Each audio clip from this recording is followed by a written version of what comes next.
And getting an exclusive news break in the Malegaon case, another witness has now turned hostile in court. The witness claims that he was tortured by the anti-terrorism squad. This is the 17th such witness who has now turned hostile in the case so far. Let me now go across to Alicia, who has been closely tracking these developments and joining us live. And certainly, Alicia, once again, the 17th witness in this case turns hostile as well.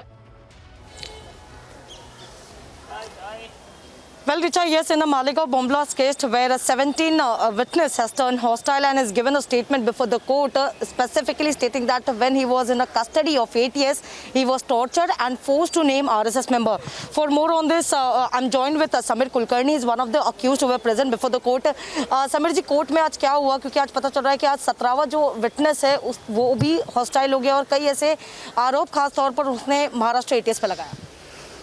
आज सम्माननीय विशेष NIA न्यायालय में फिर से एक बार सच साबित हुआ, ऐसा मेरा कहना है। अभियोजन पक्ष ने आज जो गवाह लाया था उसका आज गवाही रिकॉर्ड किया गया। भगवान की सौगंध खाकर उसने कहा कि 2008 में मुंबई ATS मुझे मेरे घर से इलीगल तरीके से मुझे उठा के लेके गई। 3-4 बार ऐसा मेरे साथ किया। 3-4 दिनों तक मेरा इलीगल डिटेंशन रखा और मुझे बहुत ही मारते थे, पीटते थे। रात को 2-3 बजे एक दिन मुझे मेरे कनपट्टी पर बंदूक रखकर मुझे जान से मारने की कोशिश किया। मुझे इतना मारा पीटी किया कि मेरा एक कान फूट गया। और केवल मैं RSS संगठन का नाम ले लूँ और उनके पदाधिकारियों का, जिसको मैं जानता नहीं हूँ, उसका नाम ले लूँ, इसलिए मुझे मारते थे, पीटते थे। आज जब उसको क्रॉस में पूछा गया तो उसने फिर से एक बार दोहराया कि आज मैं निर्भयता से ये अपनी बात कह रहा हूं और मुझे मुंबई ATS ने उस वक्त धमकाया था कि अगर तुमने बाहर कुछ बोला तो तुमको फिर से पकड़ के फिर से मारेंगे, इसलिए मैंने आज तक कोई कंप्लेंट नहीं किया। ये 17वां डिक्लेयर हॉस्टाइल विटनेस आज स्पेशल NIA कोर्ट ने किया है।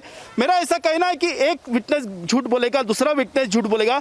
सभी आरोपी पहले दिन से चिल्ला रहे हैं, लेकिन आज अभियोजन पक्ष के गवाह भगवान की सौगंध खाकर स्पेशल NIA कोर्ट में आते हैं। न्यायालय ने भी उसको आश्वस्त किया और उसने पूरा सच अपना दुखड़ा रोते हुए न्यायालय को सुनाया। समीर जी, खास तौर पर आप बता रहे हैं कि उनको फोर्स किया गया था RSS नाम को लेकर। कोर्ट ने इस बात की संगीन जरूर ली होगी और इस बात को लेकर कोई आगे विशेष को लेकर कोई आदेश दिए गए हैं? क्योंकि खास तौर पर हमने ये भी देखा है कि अभी खुद महाराष्ट्र सरकार की ओर से ये आदेश दिए गए थे कि जब भी ट्रायल की हियरिंग हो उस समय ATS के अधिकारी मौजूद रहेंगे।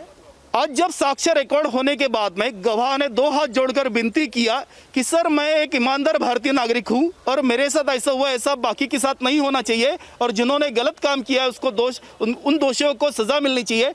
तो स्पेशल NIA कोर्ट के न्यायाधीश महोदय ने उन्होंने आश्वस्त किया कि जो भी सच आज कोर्ट के सामने आया है तो वो उचित वक्त के ऊपर उनके ऊपर कार्रवाई अवश्य होगी। 2 हफ्ते पहले महाराष्ट्र गवर्नमेंट के माननीय गृह मंत्री महोदय जी ने कहा था कि हम स्पेशल NIA कोर्ट में ATS की ओर से एक अधिकारी और एक SPP की नियुक्ति करेंगे, लेकिन आज तक उन्होंने नियुक्ति नहीं किया क्योंकि सच का सामना वो नहीं कर सकते हैं, इसीलिए स्पेशल NIA कोर्ट में वो नहीं आते, ऐसा मेरा मानना है।